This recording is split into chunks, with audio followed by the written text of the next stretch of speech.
여러분, 우리 교회에 유치원이 있는 것 아시죠? 새로 오신 가족들은 우리 교회 유치원이 있나 이런 마음을 가지실 텐데, 유치원이 있습니다. 주차장 출구로 나가다 보면 유치원이 있거든요. 여러분, 그 유치원이 어떻게 세워졌는지 아시나요? 아주 특별한 간증이 있습니다. 우리 교회가 이 예배당을 건축하기로 할 때 시급한 문제는, 우리 교육관 2층에 원래 유치원이 있었어요. 그 유치원에 이전하여 건축하는 문제가 시급했습니다. 그래서 원래 지금 유치원 자리가 주차장 부지였거든요.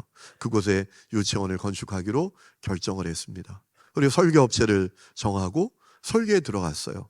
그리고 저는 그 다음부터 매일 그 땅을 이렇게 밟으면서 기도하기 시작했어요. 하나님, 이곳에 유치원이 세워집니다. 이곳에 오는 아이들이 복음 인재가 되게 해주십시오. 여기에 오는 아이들이 정말 예수님 만나고 예수님께 자기 인생을 드리고 존귀한 아이들이 되게 해주십시오. 이런 기도를 매일 그 땅을 밟으면서 기도했어요. 그런데 어느 날 땅을 밟으면서 기도하는데 좀 이상한 겁니다. 뭐가 이상하냐 하면 땅이 좀 작아 보여요. 토지 대장에는 157평인데 아무리 봐도 이게 157평이 안 돼 보입니다. 그래서 설계사에게 연락을 했습니다. 이거 측량해야 될 것 같다고. 땅 평수가 잘못된 것 같다고. 그래서 측량을 해보니까 땅이 124평밖에 안 돼요. 아니, 33평이 어디 간 거야? 아니, 대장에는 분명히 157평인데 이게 뭐야? 알고 봤더니 옆집이 점유하고 있는 거예요. 옆집에 땅이 넘어가 있는 거예요. 야, 이거 큰 문제 난 겁니다. 그 집하고 싸우겠어요. 아니, 몇십 년 동안 점유하고 있었는데 소유권을 주장하기도 어렵고 소송을 하기도 그렇고, 아니 당장 건축을 해야 되는데 야, 이거 어떡하지? 큰 문제더라고요. 그래서 설계사가 국토교통부에 질의를 했습니다. 자, 우리가 건축을 하는데 토지 대장에 있는 만큼 면적을 건축해야 합니까? 아니면 현황대로 124평에 맞춰서 건축해야 합니까? 라고 질의를 했더니 국토교통부에서 답실이 왔는데 현황대로 해야 된대요. 124평대로 해야 된다라는 거예요. 와, 이거 큰 문제입니다. 이거 어떡하지? 그런데 여러분, 문제가 닥쳤을 때 염려하지 말고 기도해야 되잖아요. 그래서 제가 설계사에 얘기했어요. 하나님이 일하실 거니까 157평에 맞춰서 설계 계속 하세요. 그렇게 하고 우리 건축위원들과 그 이 사실을 공유하고 기도하기 시작했어요. 그리고 한참 지났어요. 제가 어느 날 그 집 앞을 이렇게 걸어오는데 대문이 활짝 열려 있는 거예요. 큰 집이거든요. 그 땅이 200평이 넘어요. 인부들이 막 일을 하고 있는 겁니다. 그래서 제가 여기 무슨 일이 있나요? 라고 물어봤더니 이 집 팔렸어요. 그러더라고요. 진짜 팔렸어요? 진짜 팔렸다라는 거예요. 와, 무슨 일이 있겠구나 라는 마음이 들었거든요. 그리고 얼마 지나서 한 남자분이 교회에 찾아왔어요. 저를 만나기를 원한대요. 만나니까 그분이 하는 얘기가 자기가 그 땅을 샀대요. 그리고 빌라 2동을 짓는답니다. 제가 조사를 해보니까 교회 땅을 그 땅이 점유하고 있더라요. 그래서 하는 얘기가 그 33평 그대로 돌려드리고 담을 예쁘게 쳐드린다고. 할렐루야. 그렇게 얘기하시는 거예요. 그래가지고 이 유치원이 건축되게 된 거죠. 사랑하는 성도 여러분, 여러분은 기도의 능력을 믿으십니까? 그렇기 때문에 기도의 자리에 머물러 있는 분들이십니까? 왜 지금은 대답을 못하죠?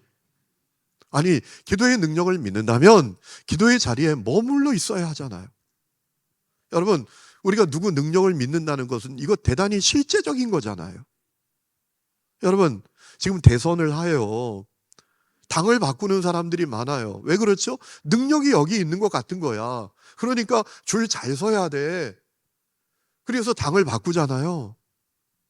능력은 여러분, 이게 모호한 게 아닙니다. 아주 실제적인 거예요. 아니, 기도의 능력을 믿는다면 기도의 자리에 머물러 있어야 되지 않습니까? 오늘 우리가 읽은 말씀은 소위 말해서 산상수훈이라고 불리는 말씀이죠. 예수님께서 공생애 시작하시고 처음 하셨던 주옥 같은 말씀이에요. 그 가운데 기도에 대한 가르침이 있습니다.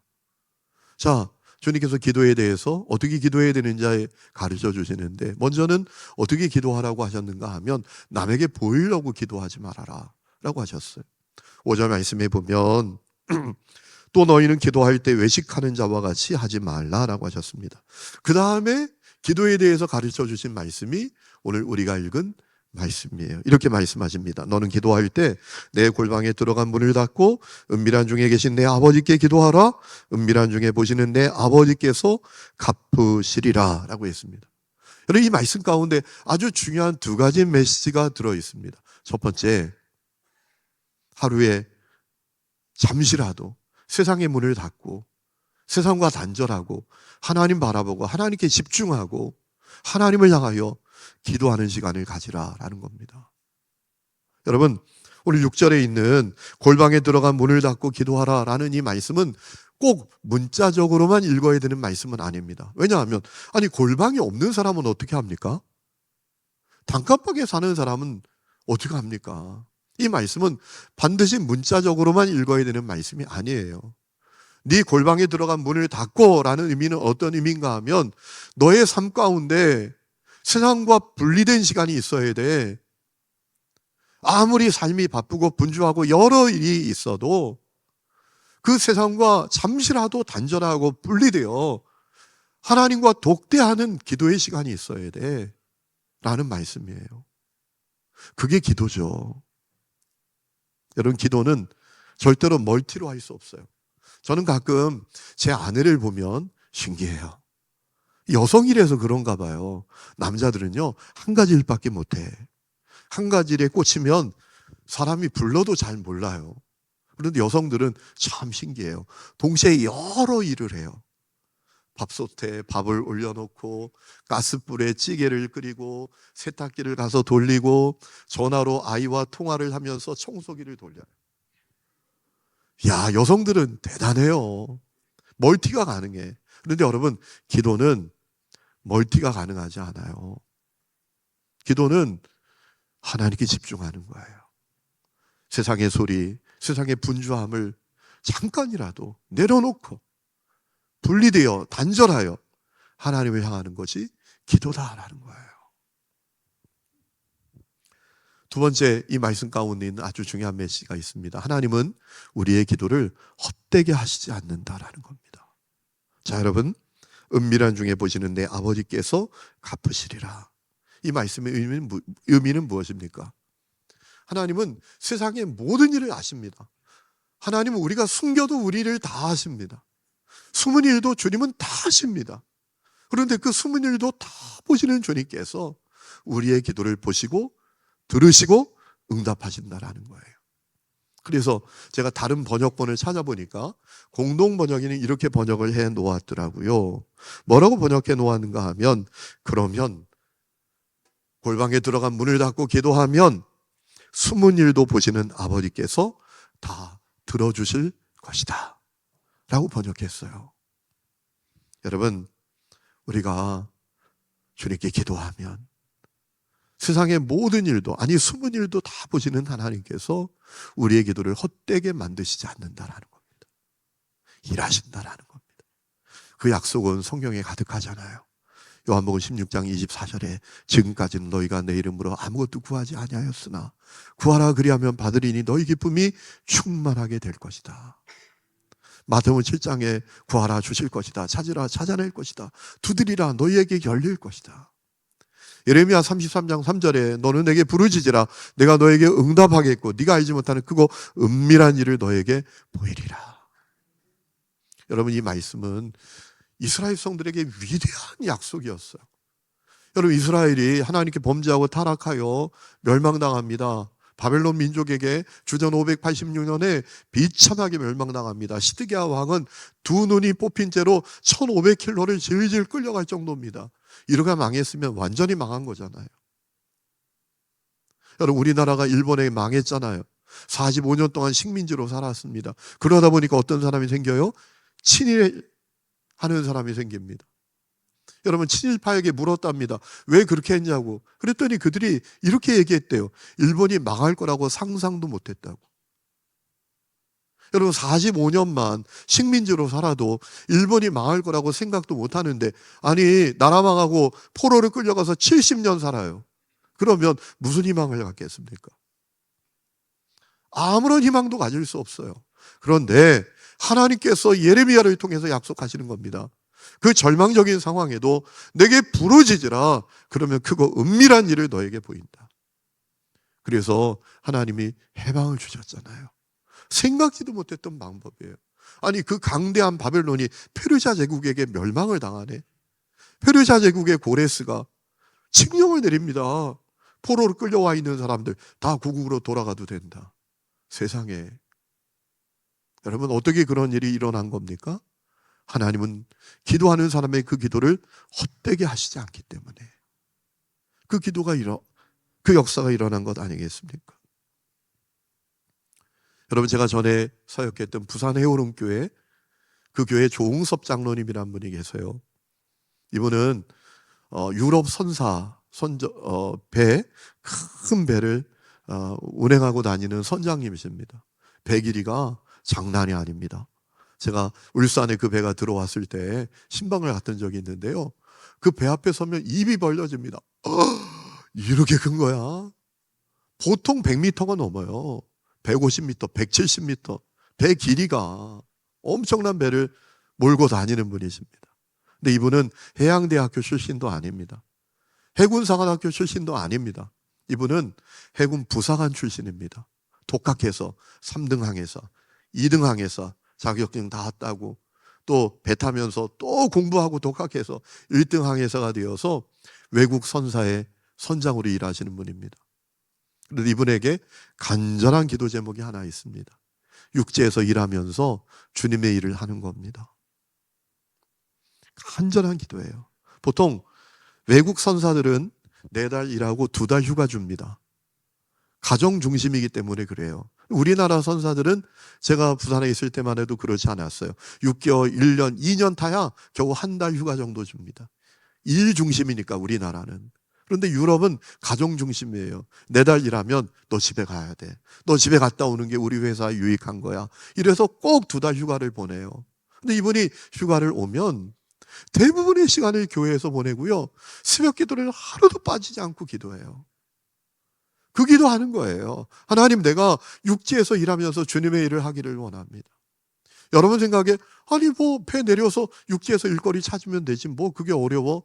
이렇게 생각할 수 있지만 그게 그렇게 간단한 문제가 아닙니다. 평생 배를 타던 선장이 육지에서 할 수 있는 일이 별로 없어요. 그리고 이분이 간절히 기도하는 거예요. 그런데 놀라운 사실은 하나님께서 그 기도를 응답하십니다. 지상에서 그 운행하는 배 문제를 다 처리해주는 지상 근무 선장으로 일할 수 있는 그 자리를 얻게 되었어요. 연봉도 배 타는 만큼 받으면서 말이죠. 이번에 우리 교육자들이 부산에 갔는데 이 장로님이 점심에 우리를 불러가지고 회를 또 쫙 사주시고 저녁에 또 아주 큰 뷔페를 예약해놔가지고 우리 교육자들 다 뷔페로 데려가서 밥을 사주시고 저는 그것으로 끝인 줄 알았는데 또 깜짝 이벤트를 준비해놨더라고요. 이분이 요트를 빌려놨어요. 그래가지고 해운대 앞바다를 우리가 교육자들이 다 요트 타고 단독으로 유유자적한 거 아니에요. 저는 왜 부자들이 그렇게 요트를 타는지 이번에 알았다니까요. 야, 좋더라고요. 좋아. 쫙 그 광안대교 불이 번쩍번쩍 하는 거 보면서 그냥 음료수 쫙 주스 마시면서 야, 그분이 그분이에요. 여러분, 기도는 정신 수양이나 마음 정화의 시간이 아닙니다. 기도는 하나님을 독대하고 대면하는 시간이고 우리의 숨은 일도 다 보시는 하나님께서 응답하는 시간이 기도인 것입니다. 문제는 기도가 이렇게 놀라움에도 불구하고 많은 사람들이 기도의 자리에 머물러 있는 것이 너무 어렵다라는 거예요. 10분, 20분, 30분 기도하는 것은 그렇게 어려운데 다른 일 하는 것은 시간 가는 줄 모른다라는 거예요. 얼마나 안타까워요. 제가 지난주 토요일에 저 안양의 갈멜산 기도원이라고 아주 잘 되는 기도원이에요. 저는 깜짝 놀랐어요. 제가 페북에도 그 사진을 올렸는데요. 와, 토요일 날 아침에 왜 사람들이 기도원에 가득하게 와 있어요? 다 자원에서 온 거예요. 얼마나 제 스스로 은혜를 받았는가 하면 저는 놀라운 체험을 했어요. 기도회 끝나고 제가 차를 운전해서 오는데요. 말씀 전하고 오는데 제 몸이 불덩어리예요. 막 제 몸에서 열이 나고요. 제 몸이 깃털처럼 가볍더라고요. 와, 내가 은혜 받았구나. 성령이 충만한 곳에서 말씀을 전하다가 나부터 은혜 받았구나. 제가 큰 은혜를 받고 왔거든요. 이번에 그 기도원에 갔더니 기도원에 딱 들어서니까 현수막이 올려 있는데 그 현수막에 뭐라고 적혀 있는지 아십니까? 이렇게 적혀 있더라고요. 기도가 안 되는 걸까? 기도를 안 하는 걸까? 좀 찔리더라고요. 기도가 안 되는 걸까? 기도를 안 하는 걸까? 여러분, 많은 사람들이 기도가 안 된다라고 얘기해요. 자, 이렇게 생각해 보자고요. 기도가 정말 그렇게 중요하면 기도의 자리에 머물러 있어야 되지 않겠습니까? 그러면 기도가 되는 역사가 시작이 될 거 아니에요. 하나님은 살아계시니까. 그런데 안타깝게도 우리 수많은 사람들이 기도의 자리에 머물러 있는 게 너무 어려워요. 자, 그렇다면 어떻게 우리가 기도의 자리에 머무르는 사람이 될 수 있을까요? 오늘 이 질문을 가지고 말씀을 준비할 때 주님께서 저에게 주신 세 가지 답이 있습니다. 첫 번째는 내 속에 하나님을 향한 갈망이 일어나야 돼요. 기도 제목을 향한 갈망이 아닙니다. 여러분, 우리가 기도하면 기도 제목에 대한 갈망이 있죠. 나의 소원, 나의 필요, 나의 문제, 거기에 대한 갈망이 있잖아요. 그런데 그 갈망도 중요하지만 더 중요한 갈망, 더 먼저 선행되어야 될 갈망은 하나님 그분을 향한 갈망이에요. 하나님을 내가 원하고 하나님을 뜨겁게 내가 갈망해야 해요. 여러분, 우리가 하나님을 갈망해야 될 이유가 있잖아요. 내게 전적인 사랑과 전적인 은혜를 베풀어 주셨어요. 내가 전적으로 타락하여 죄와 저주 가운데 살다가 멸망당할 인생이었습니다. 그런데 하나님은 나 구원하기 위해서 독생자 내주셨고요. 그 독생자를 이 십자가에 매달려 피 흘려 죽는 희생 제물이 되게 해주셨어요. 죄는 내가 졌어요. 내가 죄값 치러야 돼요. 그런데 당신의 독생자가 이 죄값 다 치르게 하셨어요. 그래서 우리가 하나님의 자녀가 되었어요. 우리 세상 떠나도 천국에서 눈뜰 수 있는 사람이 되었어요. 하나님을 아빠, 아버지라고 부를 수 있는 사람이 되었어요. 야, 이거 얼마나 놀라운 은혜예요. 얼마나 놀라운 사랑이에요. 바울이 하나님의 사랑을 의심하는 사람들이 이렇게 말하지요. 로마서 5장 8절에 우리가 아직 죄인 되었을 때 그리스도께서 우리를 위하여 죽으심으로 하나님께서 우리에게 대한 자기의 사랑을 확증하셨느니라. 하나님의 사랑이 의심되냐? 하나님의 사랑에 대해서 확신이 없냐? 십자가 봐라 라는 얘기잖아요. 그러니 우리가 하나님을 향한 갈망이 있어야 되잖아요. 여러분 속에 하나님을 향한 갈망이 있으면 기도의 자리에 머무르는 것은 너무 자연스러운 걸 거예요. 자, 남녀가 만났어요. 서로 사랑해요. 그러면 서로 함께 머무르는 것은 얼마나 원하는 거예요. 또 얼마나 자연스러운 거예요. 얼마나 그것을 갈망하겠어요. 제가 제 아내와 교제하는데 제 아내가 인천 사람이잖아요. 원래 경기도 광주에서 태어나서 중학교 3학년까지 경기도 광주에서 자라다가 집안이 망해가지고 저 인천으로 아버지가 이사 갔어요. 그리고 인천에서 자랐어요. 저는 서울 기숙사에 있고 데이트를 서울에서 해요. 그리고 어떻게 인천에 가냐 하면 서울역에서 3호고속이 인천에 갑니다. 그거 타고 가요. 이제 거기 데려다 주죠. 그러면 저는 계속 그 얘기만 해요. 다음 차 타고 가지? 다음 차 타고 가지? 이 얘기만 해요. 어쩌면 순종을 그렇게 잘하는지 알았어요. 다음 차 타고 가지? 15분, 20분에 차가 한 대씩 있었거든요. 차가 와요. 그러면 탈라 그러면 아예 다음 차 타고 가요. 그러면 알았어요. 그리고 결국 막차 타고 가는 거예요. 여러분 생각해 보세요. 어디 가서 앉아 있는 것도 아니야. 버스 기다리는데 아니 그 길바닥에 그냥 둘이 서서 있는 게 뭐 그리 좋아요. 그런데 좋은 거예요. 사랑하니까. 갈망하니까. 여러분 우리가 하나님을 사랑한다면 하나님을 향한 갈망이 우리 속에 있다면 기도의 자리에 머무르러 있는 것은 얼마나 자연스러운 것이겠습니까? 그렇지 않습니까? 다윗은 하나님을 향해서 갈망을 가졌던 사람이었어요. 그는 원래 목동이었잖아요. 그런데 그가 통일 이스라엘의 왕이 되었어요. 여러분, 다윗은 이건 생각만 해도 믿기 어려운 은혜예요. 내가 목동이야. 내가 소년이야. 근데 하나님께서 주권적으로 나를 택하사 나를 통일 이스라엘의 왕으로 세워주셨어. 와, 이건 정말 놀라운 은혜예요.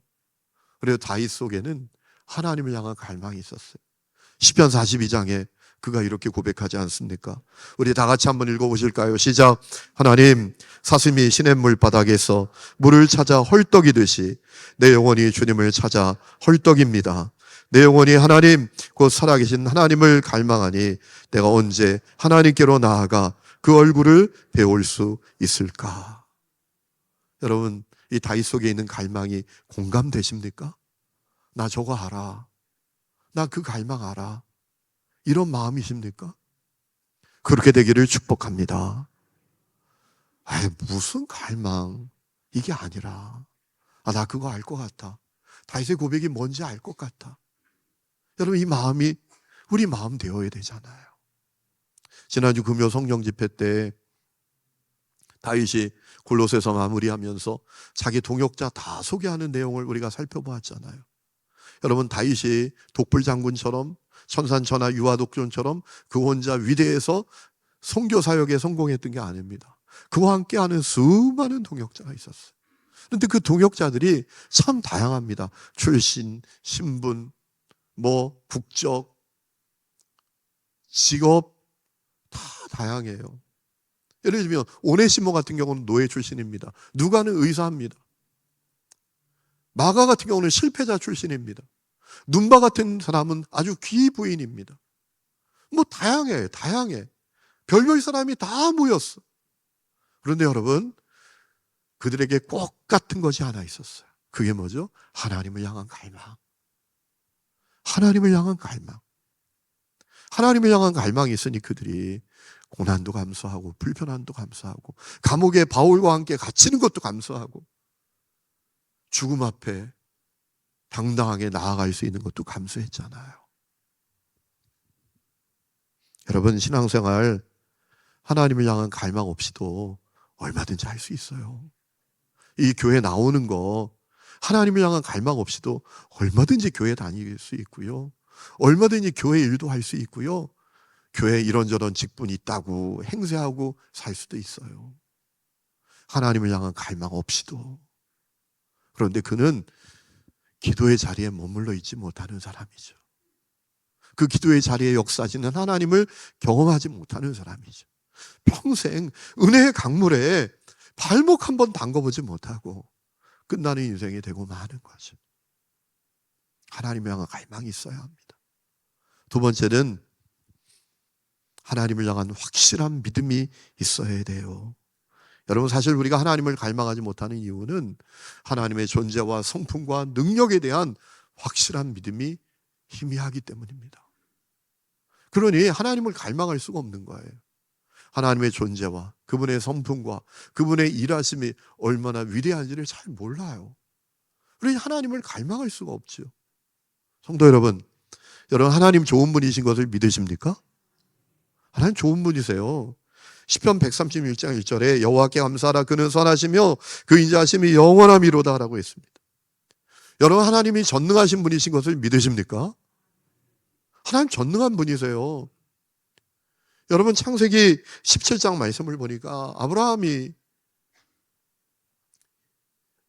하갈과 동침하여 이스마엘을 낳은 지 13년이 지났을 때 하나님께서 아브라함에게 찾아오십니다. 그리고 하셨던 말씀이 있어요. 아브라함아, 나는 전능한 하나님이야 라고 하셨어요. 왜요? 아브라함이 그건 못 믿는 거예요. 그래서 하갈과 동침하여 이스마엘 낳았던 거잖아요. 하나님께서 그 아브라함에게 말씀하셨던 거예요. 야, 나 전능해. 내가 약속했잖아. 너에게 자식을 준다고. 너로 말미암아 천하 만민이 복을 받게 한다고. 내가 약속했잖아. 난 할 수 있어. 그 기억하라고 하셨던 것이죠. 아브라함이 하도 흔들리니까, 하갈과 동침한 이스마엘이 낳으니까. 여러분, 하나님 여러분에게 복 주시는 것을 믿으십니까? 시편 29장 11절에 여호와께서 자기 백성에 힘을 주시며 여호와께서 자기 백성에게 평강의 복을 주시리로다 라고 했습니다. 성도 여러분, 하나님이 지금도 일하시는 것을 믿으십니까? 하나님은 지금도 일하고 계세요. 여러분, 야고보서 히브리서 13장 5절 말씀을 보면 이런 말씀이 있습니다. 돈을 사랑하지 말고 있는 바를 족한 줄로 알라. 그가 친히 말씀하시기를 내가 결코 너희를 버리지 않고 너희를 떠나지 아니하리라 하셨느니라. 이 말씀 왜 했는지 아세요? 그 다음 절에 나오는 말씀 하시기 위해서 하신 거예요. 히브리서 13장 8절에 이렇게 말씀하십니다. 예수 그리스도는 어제나 오늘이나 영원토록 동일하시니라. 그러니 하나님 믿어. 돈 믿고 살지 마. 이 말씀 하시려고 하는 거예요. 하나님 지금도 일하시니까. 여러분이 하나님의 말씀이 여러분에게 주신 약속이고 여러분의 삶에 실현되고 성취되는 약속인 것을 믿으시나요? 성경이 그렇다고 하셨잖아요. 고린도후서 1장 20절에 하나님의 약속은 얼마든지 그리스도 안에서 예가 되니 그런즉 우리가 아멘 하여 하나님께 영광을 돌리게 된다고. 성경 분명히 하나님 좋으신 분이시다. 전능하시다. 지금도 일하신다. 그분의 약속은 실현된다 라고 말씀하셨어요.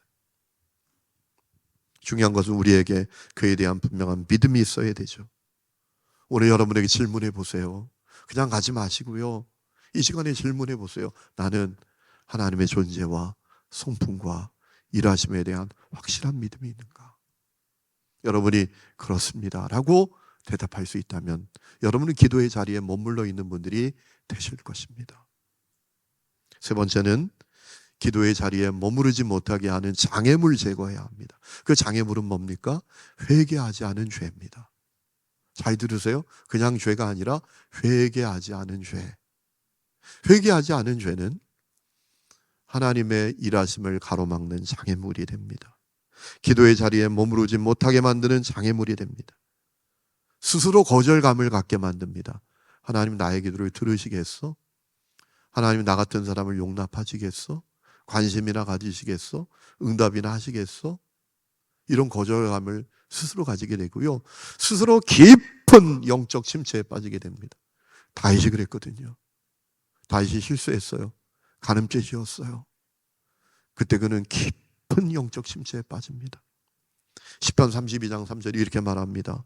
내가 입을 다물고 죄를 고백하지 않았을 때에는 온종일 끊임없는 신음으로 내 뼈가 녹아내렸습니다. 주님께서 밤낮 손으로 나를 짓누르셨기에 나의 혀가 여름 가물에 물 마르듯 말라버렸습니다. 실제로 하나님은 회개하지 않은 죄에 하나님의 일하심을 드러내 주실 수가 없습니다. 성경의 말씀이에요. 이사야 1장 15절에 너희가 손을 펼 때에 내가 내 눈을 너희에게서 가리고 너희가 많이 기도할지라도 내가 듣지 아니하리니 이는 너희의 손에 피가 가득함이라. 이사야 59장 2절에 너희 죄악이 너희와 너희 하나님 사이를 갈라 놓았고 너희 죄가 그의 얼굴을 가리어서 너희에게서 듣지 않으시게 함이니라. 회개하지 않은 죄는 하나님의 일하심을 가로막는, 아니 우리가 기도의 자리에 머무르지 못하게 하는 장애물이 된다라는 것입니다. 여러분, 그러므로 회개 기도가 먼저입니다. 하나님은 회개의 기도, 진심으로 죄를 회개하면 완전히 용서해 주십니다. 시편 32장 말씀을 보면 다윗은 그것이 복이고 복이라고 했습니다. 이렇게 고백합니다. 복되어라. 거역한 죄 용서받고 허물을 벗은 그 사람, 주님께서 죄 없는 자로 여겨주시는 그 사람, 마음에 속임수가 없는 그 사람, 그는 복되고 복되다. 여러분, 회개를 통해 기도의 자리로 나아가는 장애물이 제거되었으니 그는 최고의 복된 자가 된 것이 아니겠습니까? 그러므로 우리가 기도의 자리에 머무르려면 회개하지 않은 죄, 그 장애물을 제거해야 합니다. 그저 나는 원래 성격이 이래, 나는 원래부터 이런 사람이야, 이렇게 말하지 말고 회개해야 합니다. 죄라는 단어는 히라버 신약에 나오는 그 단어는 하마르티아입니다. 관역에서 벗어났다.